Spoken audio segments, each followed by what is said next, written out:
Bueno, vamos dando comienzo a esto. Buenas tardes a todos.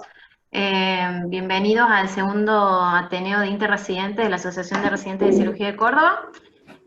Eh, Queríamos, bueno, primero que nada, agradecerles a todos por la participación y agradecerle también a la participación, como siempre, al doctor Carlos Valenzuela, que es el presidente de la Asociación de Córdoba, que siempre nos apoya en todos los proyectos académicos que vamos realizando como Asociación de Residentes. El día de hoy vamos a presentar un caso de la Clínica Vélez Sarsfield a cargo del doctor Gabriel González, residente de la clínica, y así darle también la bienvenida y agradecer la participación a los moduladores, al doctor Tiranti Lucas, que es especialista de cirugía general del Servicio de Cirugía General de la Clínica Vélez Sarsfield, como así también al doctor Espejo Lucas, especialista en urología del Servicio de Urología de la Clínica Vélez Sarsfield. Primero que nada queríamos dar unos anuncios que en el chat de ahora de la reunión se va a colgar primero una planilla de Excel a la cual ustedes pueden ingresar, van a colocar sus datos y va a ser una forma de una constancia de participación para después nosotros poder brindarles un certificado de participación a los mail personales de cada uno. Y por otro lado también vamos a colgar, que yo ahora les voy a compartir nuestras redes sociales, así también ya las pueden acceder. En lo que es la red de YouTube vamos a ir colgando después todos los ateneos que vayamos realizando durante el año. Ahora, por ejemplo, ya está colgado el del mes pasado que hemos realizado como la Asociación de Residentes, para poder ir viendo en el caso de que se haya llenado. Nosotros tenemos el cupo hasta 100, así que en el caso que se haya llenado y quieren luego ver los ateneos, van a estar todos colgados ahí, subidos a la red de YouTube. Otra cosa que vamos a dar como anuncio, vamos a empezar a implementar a partir de ahora la parte como de encuestas. Como nosotros realizamos casos a nivel de cómo lo resolvería usted con esa modalidad, en el progreso del caso se van a ir planteando algunas preguntas, van a salir como unas encuestas a nivel de la pantalla, donde ustedes van a poder ir contestando de manera anónima. Algunas son múltiple opción, que ustedes van a poder acceder a más de una, o única opción, que eso va a ser previamente avisado a todos ustedes antes de brindarles la pregunta. De igual manera vamos a tener el chat para cualquier pregunta más personalizada o comentario que quieren hacerle tanto a los moduladores como al disertante en el caso que quisieran. Gaby, si está todo en orden, damos comienzo entonces a la presentación tuya. Bueno.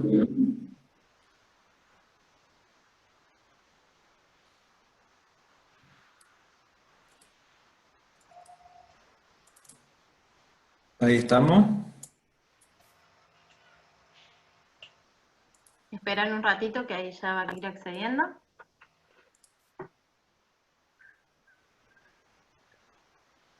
Ahí se ve. Ahí está. Ahí está, ahora sí, perfecto. De lujo. Bien. Bueno, mi nombre es Gabriel, soy de la cirugía, de cirugía general de la clínica Vélez Sarsfield. Presento el tema de trauma penetrante. En este caso es un paciente que es derivado del interior y que en el desarrollo de tarea oral presenta una caída de propia altura con empalamiento. Este paciente es un paciente masculino de 26 años de edad que ingresa por guardia central derivado del interior de la provincia por presentar caída de propia altura al realizar sus tareas laborales. Sufre un empalamiento en la región anal entre horas 7 y 9 con cañas de azúcar, presentando al ingreso una proctalgia constante de intensidad de 9 sobre 10, de 9 sobre 10 de intensidad, que se acompaña de proctorragia, tenesmo, hematuria y urgencia miccional. A su vez, refiere que tuvo un episodio de eliminación de líquido claro con olor a orina por ano, lo cual nos hace hablar de una perforación de recto o con comunicación con la vejiga, sospecha. Al examen físico, bueno, como había mencionado previamente, el paciente viene hemodinámicamente hablando, lúcido vigil, el abdomen no presentaba particularidades, no tenía defensa, no tenía reacción y los ruidos estaban conservados. Se realiza una inspección anal en la cual se objetiva lesión en hora 11 y en hora 9, que estaba sucia con restos de astillas de madera, por lo cual no se realiza un tacto rectal. Entonces, a estas alturas, ¿cómo procedería con este paciente? En este caso, chicos, se va a habilitar la opción, es múltiple opción, así que pueden ir agregando todas las que ustedes consideren en la pantalla. Le vamos a dar unos segundos a que todos más o menos vayan respondiendo.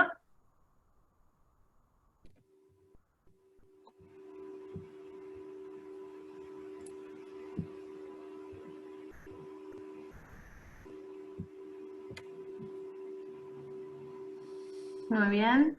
Y ahora finalizamos lo que es la votación y ahí te digo, Gaby, qué fue. Como pueden ver acá, bueno, todos han solicitado laboratorio, que también le solicitarían ecografía, la radiografía de tórax con abdomen, en este caso también de pie, TAC de abdomen y algunos también realizarían lo que es una resonancia magnética.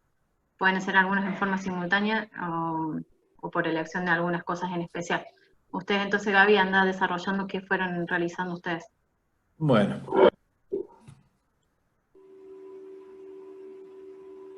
Nosotros realizamos un laboratorio completo y como imágenes complementarias también tomamos la decisión de hacer una radiografía de tórax y de abdomen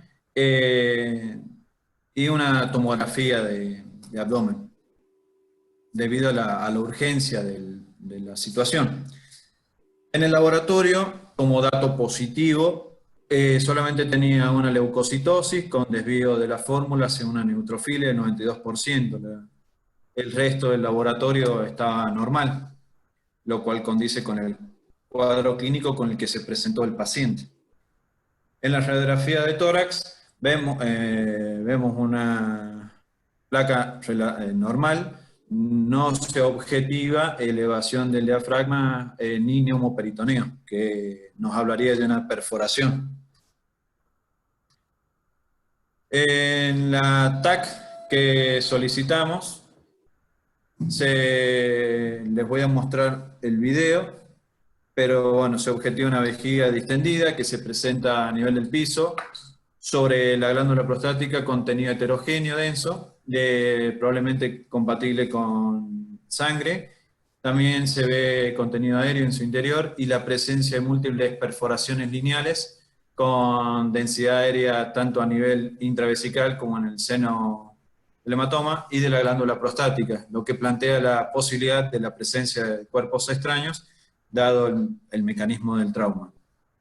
Los mayores miden aproximadamente 4 centímetros de longitud, hay un desdibujamiento de la próstata y el recto se identifica contenido hemático en la pared anterior, probablemente sangrado activo, algo que no se constató al ingreso del paciente. Y les voy a mostrar el video de la tomografía.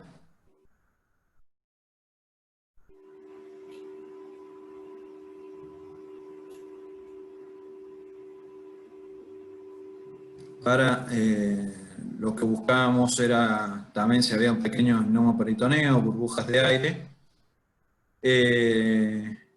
pero no lo evidenciamos.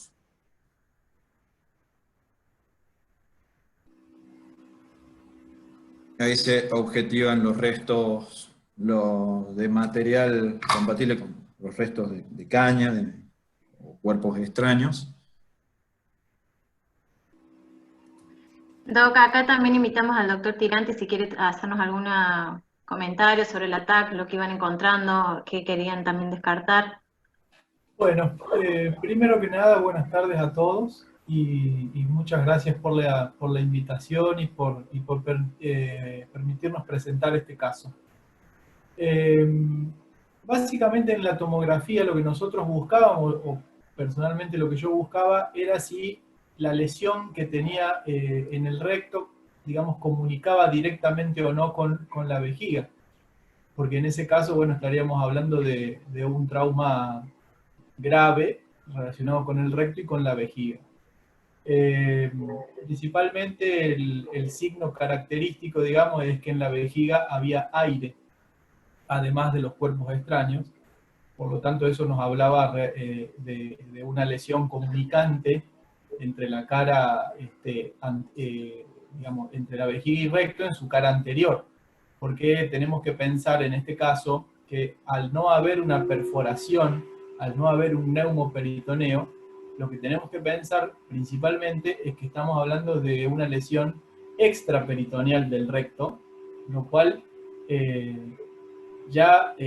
digamos, en sí misma es una lesión grave, pero que el tratamiento de esa lesión va a ser muy importante saber elegir la vía de abordaje, porque en sí mismo ya por la misma lesión vamos a saber que intraabdominalmente no vamos a tener nada, o por lo menos en principio uno buscaría que esa lesión no tenga comunicación con el espacio intraperitoneal, porque justamente en la tomografía no nos muestra nada que tenga que ver, ni siquiera líquido libre o aire libre en cavidad.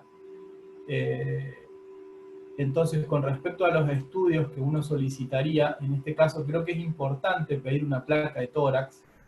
A pesar de que es un trauma rectovesical, la placa de tórax nos puede dar un primer pantallazo con respecto a si la lesión es extraperitoneal o si es intraperitoneal. Y debido a eso también, en la misma tomografía, vamos a tener un poco más de certeza con respecto a ese diagnóstico. Una cosita más que me parece importante. Nosotros sabíamos cuando ingresó el paciente que había tenido una caída desde su propia altura, que se había caído sobre una caña de maíz. Gaby dijo caña de azúcar, pero eran cañas de maíz. Pero no sabíamos nada más que eso, o sea, no sabíamos si había tenido, si él se había sacado algún cuerpo extraño, solamente sabíamos eso y que había, por lo que dijo el chico, el paciente, había orinado por ano, básicamente. Un dolor muy intenso, por lo tanto, en ese mismo momento también decidimos no hacerle tacto rectal. Me parece muy importante ese dato, porque nosotros no teníamos certeza de si el cuerpo extraño permanecía o no en ese lugar, lo cual, si hubiésemos hecho un tacto rectal, hubiésemos empeorado las cosas. Obviamente que es un examen físico dificultoso, limitado, por el gran dolor que tenía el paciente, y por el trauma en sí, para lo que le generó al paciente, digamos, haber sufrido el trauma y que lo hayan tenido que derivar del interior. Entonces, por eso hicimos hincapié directamente en hacerle una tomografía y por ahí el examen físico dejarlo, no de lado, pero, digamos, tener ciertos cuidados en no hacerle un tacto rectal, justamente porque no teníamos la certeza de si era una lesión con un cuerpo extraño que aún persistía o no. En la tomografía, bueno, ahí vimos que había un cuerpo extraño, justamente intravesical, bueno, ya es como que despejamos toda duda. Perfecto, muchas gracias. Bueno, ahí seguimos con los cortes. Lo que nos hace plantear la siguiente pregunta, se haría, debido al dolor que presentaba el paciente, realizaríamos nosotros un examen proctológico bajo anestesia para verificar si presentaban sangrado activo o no, si eso que refería el paciente era orina o no, si lo haríamos en la guardia o lo llevaríamos a quirófano para hacerlo bajo anestesia. En este caso, Doc, bueno, como usted lo había mencionado recién, ahí le queríamos dar pie a usted, doctor Tiranti, y también al doctor Valenzuela, para que nos den, como somos todos personas en formación, si el examen proctológico perineal en el contexto de un paciente en trauma es el mismo, o en qué se diferencia, o cuál es el procedimiento que uno sigue ante un paciente que ingresa por guardia o por proctorragia, y por otra causa, obviamente, que no sea la del trauma en sí. Para que también a todos los que estamos viendo, estamos participando, que estamos en formación, se vea esas diferencias que puede tener el paciente ante esas circunstancias, ¿no? Sí, no se quiere hablar del doctor Valenzuela primero o el doctor Tiranti, que nos vaya contestando más o menos en qué se podrían ir diferenciando. Sí, a lo mejor, bueno, yo que no conozco el caso, les puedo dar la opinión primero y después a lo mejor Luca me puede corregir, pero si no entendí bien, doctora, una cosa es el enfermo que viene con una clínica o un síndrome recto ano orificial a la consulta o a la guardia, donde uno está autorizado a hacer un examen proctológico. Pero en este caso en particular, yo acuerdo en la decisión de que el examen proctológico va a ser mucho más negativo o más riesgoso que no hacerlo. Porque no sabemos qué grado de lesión puede tener. Y aparte que no te va, un examen, un tacto en este momento no te va a definir ninguna conducta. Lo que te va a definir la conducta es, primero, que tiene el antecedente de que tiene aire en la vejiga y el antecedente de que orinó por recto. Esas dos cosas a uno lo hablan de que hay una comunicación recto-vesical por el traumatismo. Y posible lesión prostática, que la cual no sabemos, ya que la próstata en la tomografía ahí vemos todo un proceso de hematoma y demás, pero cuidado que podemos tener una lesión prostática. Así que yo, como primera medida, recalco la conducta de que no tiene ningún sentido hacer un tacto rectal en este enfermo. Sí le puedo hacer un examen proctológico bajo anestesia porque ya definí la conducta a seguir, pero no me quiero adelantar. Pero bueno, contestando su pregunta, creo que no te sirve de nada ni te va a definir la conducta. Sí te lo define que no tenga neumoperitoneo, una tomografía donde la cavidad aparentemente no hay nada, que todo es en la zona pelvi-perineal. Y ahí está principalmente el problema. Quería preguntarle a Gabriel cuántas horas llevaba del traumatismo cuando vino a la consulta, inmediatamente o a lo mejor fue en otra provincia y demoraba 5, 6, 8 horas. No. Destaco algo, en el examen es importante también ver si no crepita la piel y la zona pélvica, porque eso puede hablar también de aire en toda la grasa perirrectal y en la zona pélvica subcutánea o en el escroto, lo cual eso habla más aún de un signo de gravedad, pero aparentemente en el examen físico eso no tenía. Pero no sé si contesta la pregunta. Excelente. Bueno, respondiendo a la pregunta del profe, básicamente debido al dolor del paciente nos quedamos en la inspección. Claro. Ya nos habíamos más o menos hecho una idea de cómo proceder en este caso en particular, por lo cual íbamos a tomar una conducta quirúrgica referido con lo que mencionaba el paciente, haciendo una interconsulta con el servicio de urología por esta orina que refería el paciente por el recto. ¿Te puedo decir algo? Tuvo el accidente en el interior de Córdoba y fue derivado desde el interior hacia nuestro nosocomio en el día. O sea, habrán pasado menos de 6 horas desde que se produjo el evento. Perdón, y te agrego otro gesto, tampoco colocaría una sonda vesical. ¿Estamos? Sí. Porque no te ayudaría absolutamente nada. Yo creo que desde el punto de vista como cirujano general, Lucas podrá agregarme, creo que este enfermo tiene indicación desde el punto de vista quirúrgico, una exploración, pero no sin antes consultar al servicio de urología para que podamos tomar la decisión en conjunto. Exacto. Una sola cosa quiero agregar a lo que dijo el Doc Valenzuela.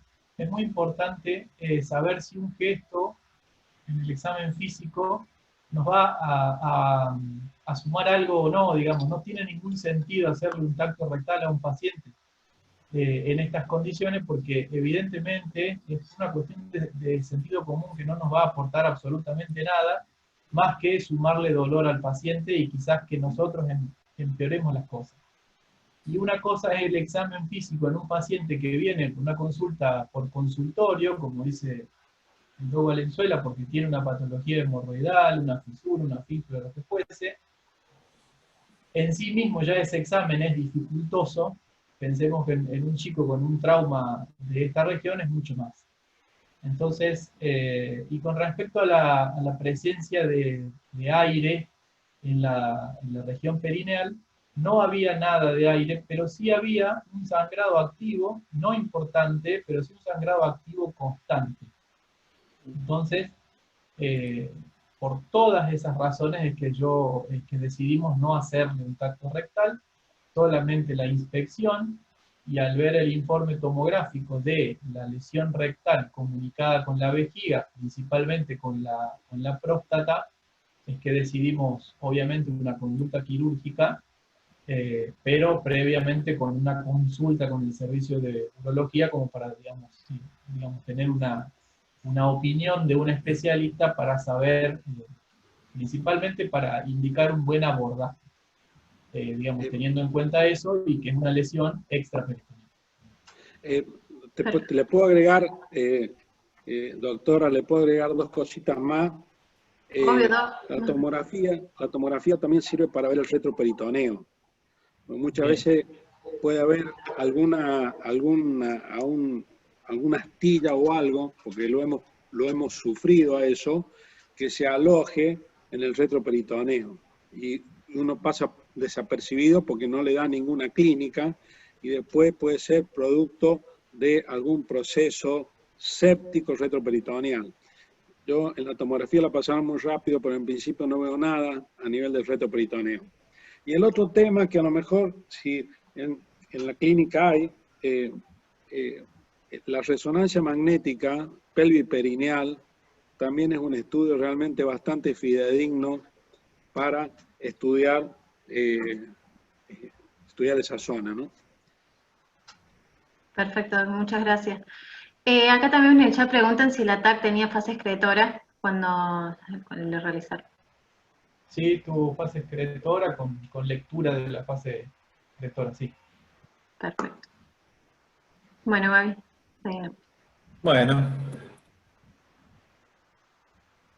Entonces, en este caso, con las preguntas ya formuladas y dando una respuesta, ¿qué hacemos con este paciente? ¿Cuál sería la conducta que se decide con él? ¿Lo pasamos al paciente a una sala? ¿Lo llevamos a UTI? ¿O lo llevamos al quirófano?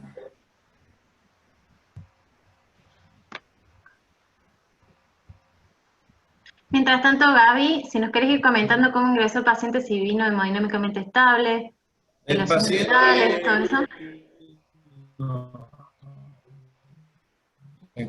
El paciente vino, vino con los signos vitales estables, la atención dentro de parámetros normales, con expresión de mucho dolor y tratando de posicionarse de forma antiálgica.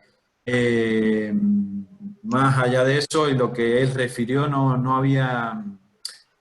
presentaba ni ningún signo de shock que nos diera una idea de que estaba comprometido hemodinámicamente. Se procede a nivel parcial trauma, el ABC del trauma, entonces hay que ir descartando todo lo que pueden ir sacando de la anamnesis. Bien. Y una pregunta en chat, ¿qué había mostrado, Doc, la fase excretora del tema del ataque? Básicamente lo que mostró es indemnidad de los uréteres hasta la inserción con la vejiga. Básicamente es lo único importante, digamos, en ese sentido. Digamos que estaban tanto los uréteres, digamos, en todo su trayecto conservados hasta la vejiga. El único dato de importancia, digamos, que nos dio la fase excretora. Perfecto, gracias. Bueno, Gaby, ahí respondieron todo, la mayoría obviamente se lleva a quirófano paciente. Lleva quirófano. Bueno, nosotros tomamos también una conducta operatoria y tras interconsultar con el servicio de urología, decidimos hacer una cirugía con los dos equipos, tanto el servicio de urología como el servicio de cirugía general, por lo cual se decide notificar al paciente, solicitar una cama en UTI, obviamente, y la valoración cardiovascular.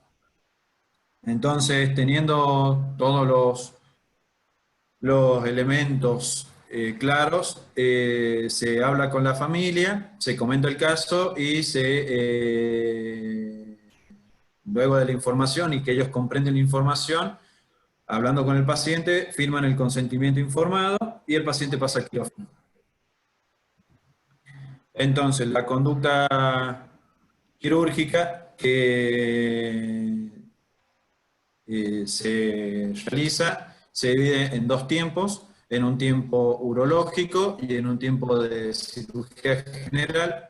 En el tiempo urológico se posiciona el paciente en la posición de Lloyd Davis, realizando un abordaje a través de una incisión mediana infraumbilical, progresando por planos hasta el espacio de Retzius. Se objetiva en este tiempo un hematoma parietal vesical, por lo cual se realiza una citostomía con salida de orina hematúrica con abundantes coágulos y fragmentos de astillas de madera. Se hace un lavado fuso y se realiza la semiología vesical. Se evidencia una lesión compleja de la vejiga que viene desde la estática y se comunica con el recto. Se extraen múltiples fragmentos de madera. Se sigue con un lavado profuso y se agregan tutores a los meatos uretrales, donde se constata una salida de orina clara. Se realiza en este tiempo una uretroplastía proximal y luego se sutura la vejiga desde el trígono hasta la próstata, lo que incluye también el cuello vesical, colocando una sonda Foley siliconada número 18 y después se realiza la citostomía con una Foley de triple vía para realizar lavados periódicos y un cierre de la vejiga en dos planos. Y se coloca, bueno, ahora se prosigue con el tiempo nuestro de cirugía general, en el cual en nuestro tiempo el paciente se hace un examen de la región perineal donde se muestra una lesión en el margen anal con un pequeño sangrado activo y restos de materia fecal. Se realiza un tacto rectal donde se constata una lesión en la cara anterior del recto de aproximadamente unos 2 centímetros de longitud, que con comunicación directa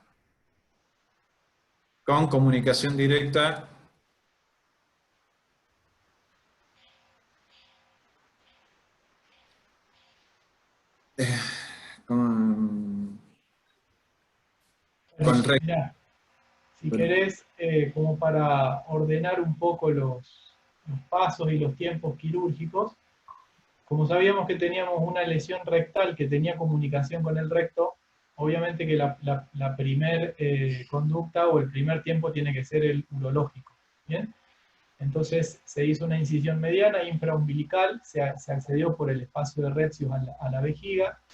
En la apertura vesical, obviamente que se observa gran salida de líquido de orina junto con sangre, coágulos y los cuerpos extraños. Y por un tacto a través de la pared posterior de la vejiga accedimos al recto, como para terminar de hacer el diagnóstico. La uretra prostática presentaba una lesión grave con un sangrado activo importante. Entonces lo que hicimos fue, en ese momento, después de lavar extensamente la vejiga, fue poner una sonda por, por vía ureteral, digamos, hasta, digamos, poder canular esa lesión. Una vez que se canuló la uretra prostática por la sonda, recién ahí se hizo la reparación, justamente para tener ese reparo anatómico y no lesionar aún más de lo que ya estaba la uretra prostática, pues pensemos que es un chico de 26 años. Entonces, lo que primero se hizo fue justamente reparar la lesión de la uretra prostática. Se colocó una sonda, y como la cara posterior de la vejiga tenía una lesión que comunicaba con el recto, lo que se hizo fue canular los dos uréteres en su desembocadura, justamente para, digamos, repararlos y tenerlos presentes para no suturarlos. Suturamos la vejiga por su cara interna, digamos, hacia posterior, y después cerramos la vejiga previa realización de una cistostomía. Es decir, el paciente quedó con sonda vesical y con una cistostomía, las dos cosas. La cistostomía principalmente se la dejó con una sonda de 3 vías para lavarla a la vejiga, porque es un suero lavador, y la sonda vesical propiamente dicha se dejó principalmente como si fuese un tutor de la uretra prostática. Después, en el tiempo de cirugía general, lo que hicimos fue ostomizar al paciente, se le hizo una ostomía terminal, se lavó el colon a través del cabo distal, digamos, del sigmoides, se lavó desde adentro de la cavidad hacia el recto. Es decir, limpiamos todo el trayecto distal desde sigmoides hasta el recto.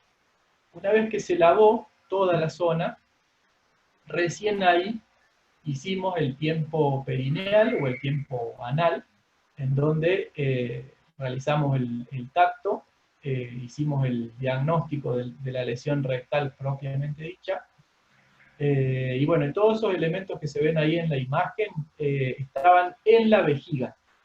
Todos los restos de cuerpo extraño estaban en la vejiga, es decir, habían pasado directamente desde el recto hacia vejiga, provocando una lesión grave en el recto y principalmente en la uretra prostática. Y bueno, una vez en el tiempo perineal, básicamente lo que se hizo fue un lavado importante, lavado profuso, se retiró sangre, materia fecal, cuerpos extraños, pasto, tierra, todo lo que se les imagine. Bueno, previo a esto, obviamente que ya estaba hecho el tiempo urológico y la ostomía confeccional. El tema de la ostomía principalmente lo hicimos justamente porque sabíamos que era una lesión grave y que no sabíamos cuánto tiempo iba a estar este chico en recuperación. Entonces preferimos directamente ostomizarlo antes incluso de realizar el examen rectal. Principalmente para poder lavar mejor la zona y para tener mejor visión sobre la lesión propiamente dicha. Más o menos como para ordenar cómo fueron los tiempos quirúrgicos. Buenísimo.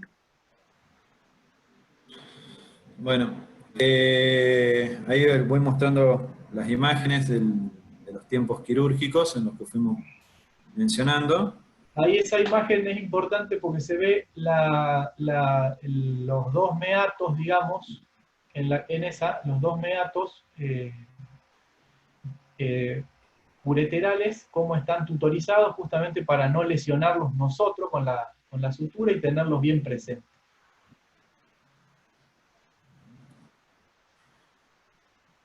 Bueno, ahí se ve la cistostomía en los meatos y tenemos el drenaje que se colocó, la cistostomía y la folia de 3 vías con la cual se va a realizar el lavado del paciente.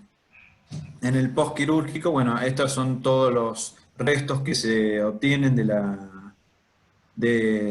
lavado dentro de la vesícula y del ano. Entonces, de la vejiga.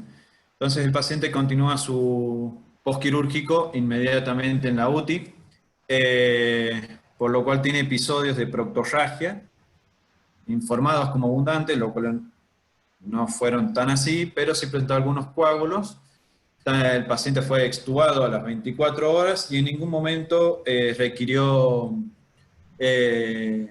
inotrópicos. En este contexto, ¿qué haríamos con el paciente? Antes de seguir, Gaby, una de las consultas del chat es si se había dejado drenajes pararectales. No dejamos drenajes pararectales. Ya después te voy a explicar por qué, pero no dejamos drenajes pararectales. Perfecto. Bueno, en el postquirúrgico el paciente continúa... ¿Puedo Sí, Doc, hacer un obviamente. comentario? Sí. Creo que hay que destacar que el enfermo no fue a quirófano para un examen proctológico, sino porque tenía indicación de cirugía. Lo segundo que quiero destacar, que esto se debe abordar con los equipos de ambas especialidades, como se hizo. Estoy totalmente de acuerdo con la conducta de que se comenzó por el tema de vejiga, urinaria. Realmente hay algunos datos importantes cuando uno tiene una lesión muy baja, con el trígono comprometido, edema, hematoma. Antes de comenzar a cerrar la vejiga hay que tutorizar los uréteres como se hizo, porque uno los puede englobar, porque no es fácil reconocerlo con todo este proceso hemorrágico inflamatorio. O sea, la verdad que concuerdo con la conducta urológica. Creo que lo del servicio de urología nuestro hubiera realizado lo mismo. Ahora, desde el punto de vista abdominal, creo que hay que tener muy bien claro que acá la conducta es realizar control del daño, nada más, no tratar de solucionar más de lo que uno tiene que solucionar. Tal vez le hubiéramos nosotros haber ingresado por vía laparoscópica en el abdomen. Entonces uno hace toda una semiología intraabdominal por vía laparoscópica, que no hay nada en el abdomen, y le hacemos la ostomía como se la hizo Lucas, pero evitamos mayor contaminación de la pared, de la cavidad abdominal. De todas maneras, es como para tenerlo en cuenta también, pero concuerdo que si uno está ahí y lo tiene que abrir, no hay que hacer nada en el recto, salvo desfuncionalizarlo.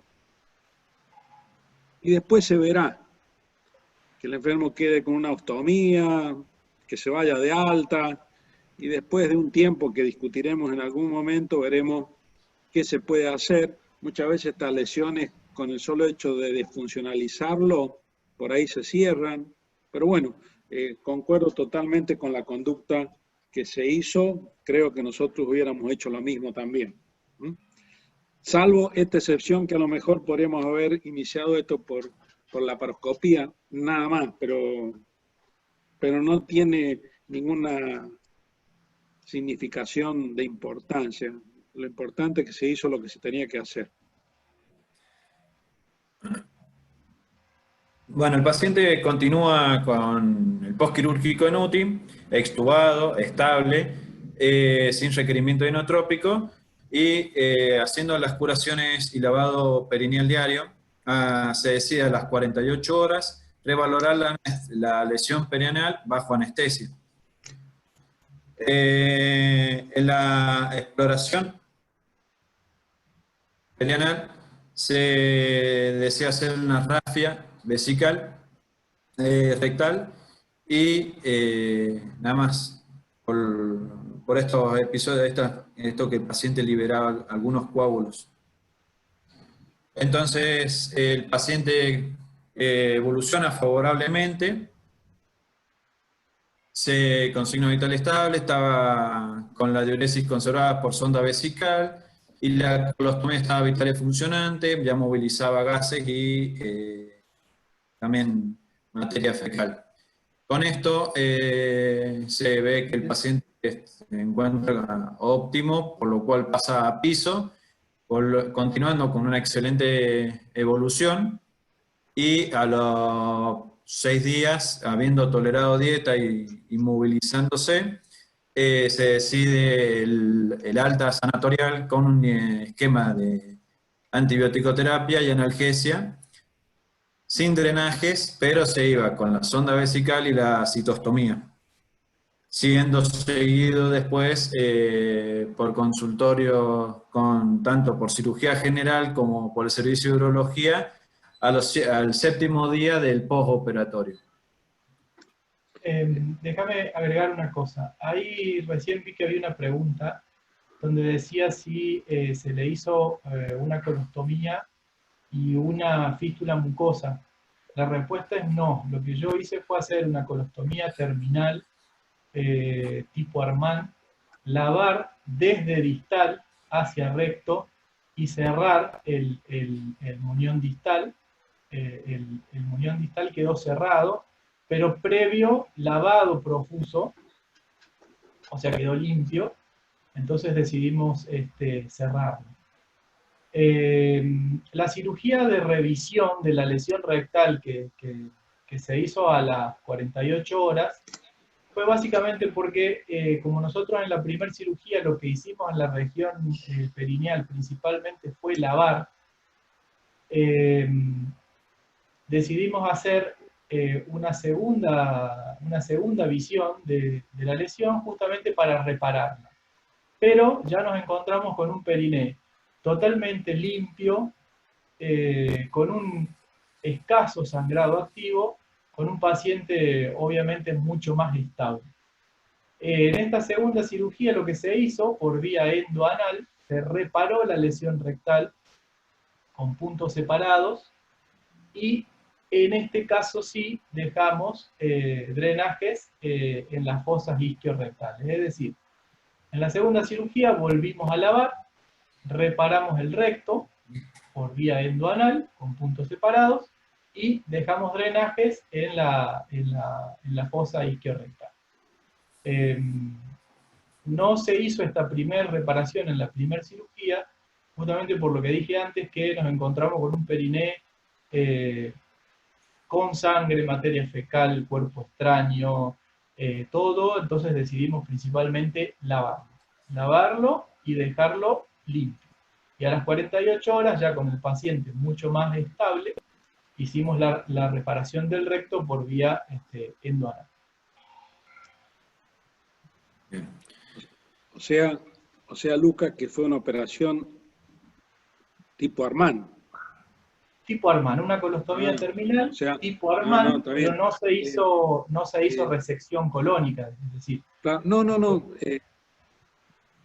La verdad que no me hubiera inclinado por una operación de Armand, sí con una ostomía cabos divorciados sigmoidea, porque vos lo podés lavar por arriba, lo podés lavar por abajo. Por ejemplo, en la segunda cirugía, en ese lavado de coágulo y demás, uno produce una hipertensión y puede hacer estallar el muñón, y justo a los 5 o 6 días donde mayor edema hay. No sé, creo que está bien como solución de control del daño, pero me da la sensación de que cuando uno lo tenga que reparar, la operación de Armand te va a dificultar la transitación de este enfermo. Pero bueno, sí, está claro, en algún momento pensamos en hacer eso, pero básicamente la decisión de hacer ese tipo de ostomía fue principalmente porque no sabíamos específicamente qué tiempo el paciente iba a tener que estar ostomizado. Y como nos aseguramos en la primera cirugía que justamente que el colon y recto distal quedaron bien limpios, decidimos directamente cerrar el colon y no hacer, digamos, una a cabo divorciado o una fístula mucosa. Principalmente por eso. fíjate, Pero también pensamos en justamente en esa opción, pero pensando por ahí en los tiempos que este paciente va a tener que estar ostomizado, es por eso que decidimos hacer una ostomía terminal tipo Armand y no una ostomía a cabo divorciado. Ya sabemos que en la retransitación va a ser un poco más complejo, pero bueno, una decisión que se tomó en ese momento. el tema, por ejemplo, fíjate vos le das una solución al cierre del recto, que bueno, veremos cómo queda, pero si le hubieras hecho una sigmoideostomía, le solucionás el tema del recto y después la cirugía para retransitar es el cierre de la sigmoideostomía nada más. ¿Me entendés? Sí, sí. No tenés que hacer una reconstrucción de Armand. Entonces, y la ostomía la tiene lo mismo y creo yo que en este momento te estoy dando un poco por qué hubiéramos optado por una sigmoidostomía. Porque realmente, cuando lo tengamos que retransitar, estas lesiones, después que se va el edema y demás, y después de estar destransitado, que es una fístula traumática, no es por patologías inflamatorias rectales, no es neoplásica, nada más por ahí, se cierran solas. Uno hace un estudio contrastado y no filtra más y lo único que tenés que hacer es cerrar la sigmoidostomía. ¿Me entendés? En cambio, de esta forma, te tenés que meter ya a una reconstrucción de Armand. Pero bueno, es fácil con el diario del día lunes. Lo importante es que este enfermo le salvaron primero la vida, porque si no lo disfuncionalizás, puede ser toda una necrosis infecciosa de todo el periné, porque tenía materia fecal y además disfuncionándolo, vos lo sacás del problema. Después lo reconstruiremos. Pero esta conducta de funcionalizar lo que te planteo, creo que te podría haber ayudado en un futuro donde la retransitación va a ser más simple. Está bien. Por eso le digo, digamos, que la decisión se tomó en ese momento y como no sabíamos específicamente o no teníamos idea de qué tipo de lesión tenía a nivel rectal, incluyendo todo el complejo esfinteriano, muscular anal, es por eso que decidimos por ese tipo de ostomía, básicamente principalmente por el tiempo. No tanto por el tipo de lesión, sino por el tiempo que va a tener que estar ostomizado. Pero decidimos hacerlo así, de esa forma, ese día.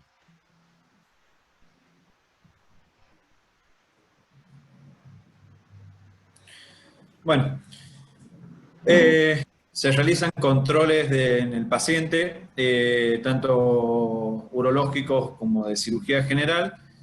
En el segundo control, el paciente se le retira la sonda vesical y se deja pinzada la citostomía.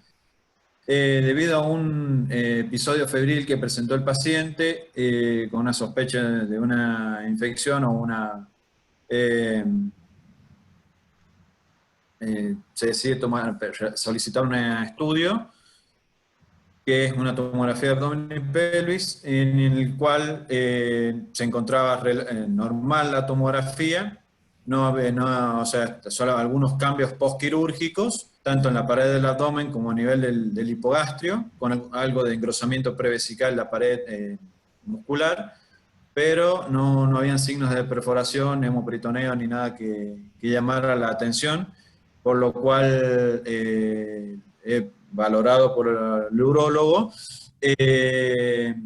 se sospecha como si se hubiese hecho una epidimitis y es tratado con antibióticos.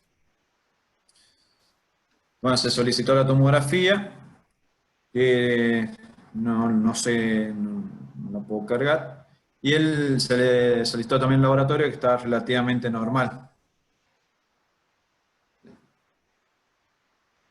Se ve la sonda Foley dentro de la vejiga. Y desde ese episodio el paciente tiene una muy buena evolución clínica, no volvió a repetir episodios febriles. Se le solicitó una ecografía endonal y en un control reciente se le retiró la citostomía en el control urológico y queda pendiente con este paciente la retransitación colónica.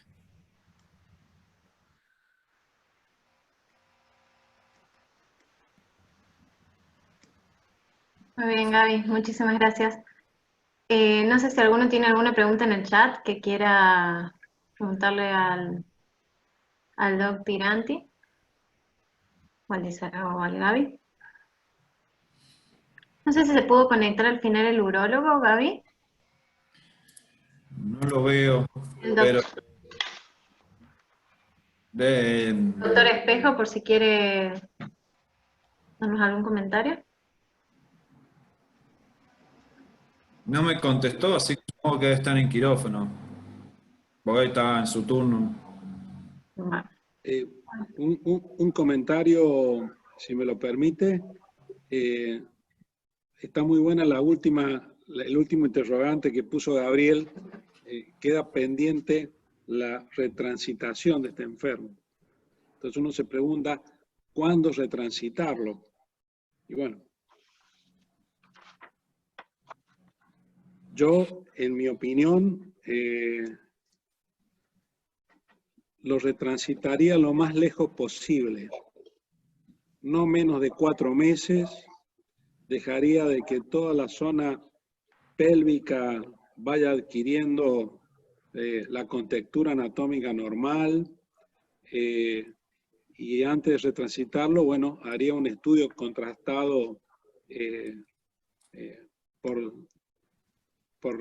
recto para ver si hay alguna comunicación o por uretroscopía, un estudio contrastado de vejiga para ver si existe alguna comunicación o no, y recién lo retransitaría, pero lo tiraría un buen tiempo, no menos de 4 meses. No sé, Lucas, qué tienes pensado, pero... Sí, bueno, un poco como para terminar con el tema. Creo que la principal razón por la cual el paciente no tuvo complicaciones infecciosas o locales fue justamente por posponer 48 horas la reinspección y el cierre de la lesión rectal.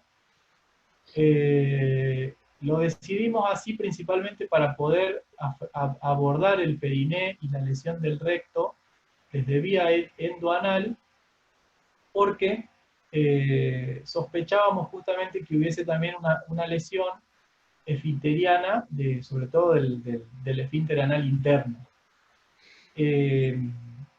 Esa lesión aparentemente es una lesión parcial, es una lesión incompleta, pero me parece que es lo que va a definir el tiempo y decir cuándo el paciente se puede retransitar.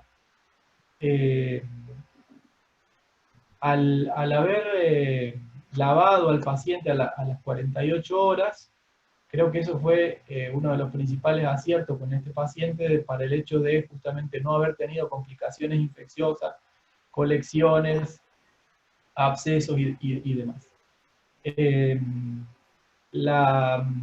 Con respecto a la retransitación, justamente el paciente ahora actualmente está en estudio, lo que se le pidió fue una ecografía endoanal.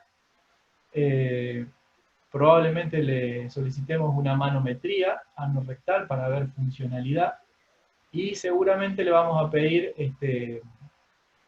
un colon por enema o una rectoscopía asociado a un estudio vesical para ver si realmente hay una comunicación, si persiste algún tipo de comunicación entre la vejiga y el recto o no, justamente para volver a transitar. Pero estamos justamente estudiando las funciones esfinterianas en este momento, que es lo que más nos preocupa, digamos, sobre todo por la lesión del esfínter anal interno, que tenemos que tener la certeza de que no haya una lesión importante que nos impida justamente la retransitación. ¿Qué tiempo lleva de operado? 2 meses, si mal no recuerdo, me parece que son 60 días más o menos.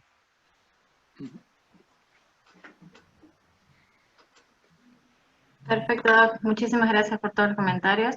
Si alguno tiene alguna otra duda, queremos agradecerle, Gaby, por el caso, al doctor Tiranti y al doctor Benzuela que han estado participando. Muchísimas gracias. Y bueno, no sé si quieren hacer algún otro comentario, doctor Valenzuela. No, creo que deja de enseñanza que en los traumatismos perineales y con los antecedentes que tenía este chico, las maniobras de examen proctológico o colocaciones de sondas vesicales van a causar más que beneficio daño, entonces hay que ser muy prudente, y creo que la conducta es la adecuada, es el control del daño.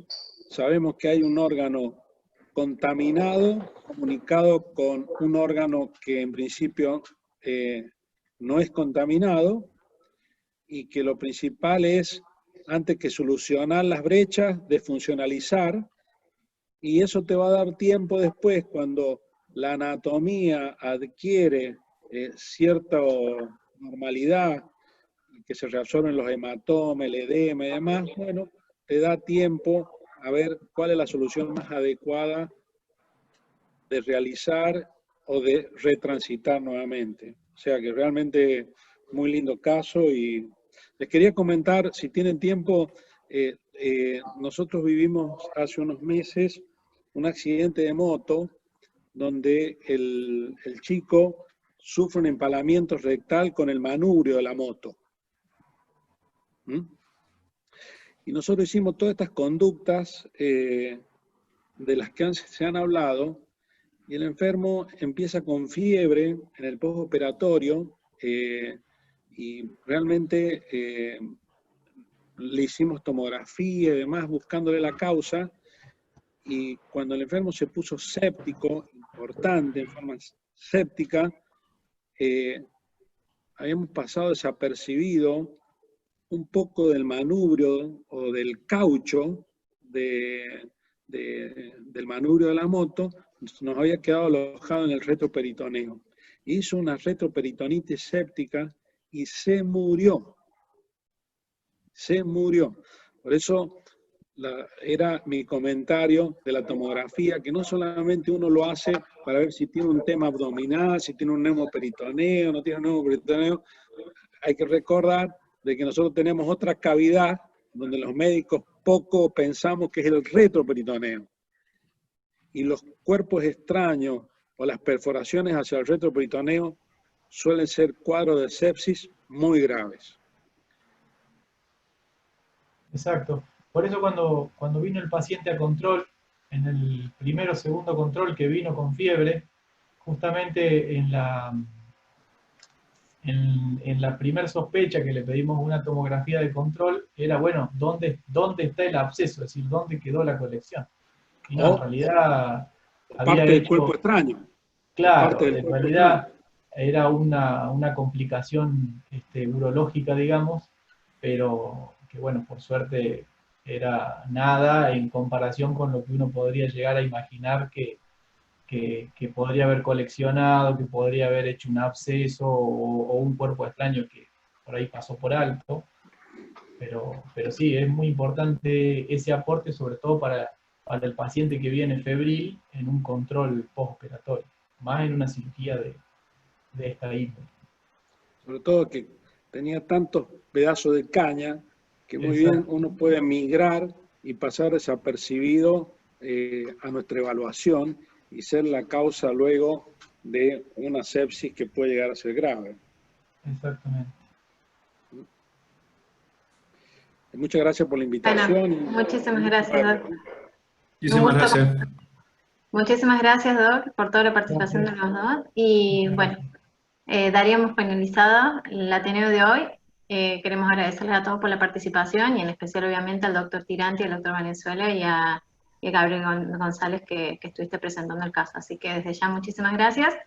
Estamos haciendo todos los Ateneos los segundos jueves de cada mes a las 19 horas, así que ya estaríamos pensando el próximo anuncio cuando hagamos el próximo, ¿sí? Así que bueno, muchas gracias a todos y Muchas gracias. hasta luego. Muchas gracias. Nos vemos.